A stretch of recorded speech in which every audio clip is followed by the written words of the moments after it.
ऐ पैगंबर सल्लल्लाहु अलैहि वसल्लम, अपनी बीवियों और बेटियों और मुसलमानों की औरतों से कह दो कि बाहर निकला करें तो अपने चेहरों पर चादर लटकाकर घूंघट निकाल लिया करें।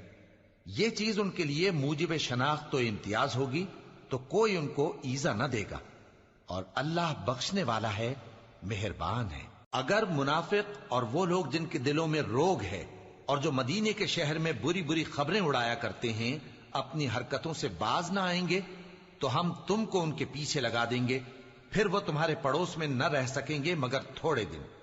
वो भी फिटकारे हुए, जहां पाए गए पकड़े गए और जान से मार डाले गए। जो लोग पहले गुजर चुके हैं उनके बारे में भी अल्लाह की यही आदत रही है, और तुम अल्लाह की आदत में तगय्युर और तबद्दुल न पाओगे। लोग तुमसे क़यामत की निस्बत दरियाफ्त करते हैं कि कब आएगी।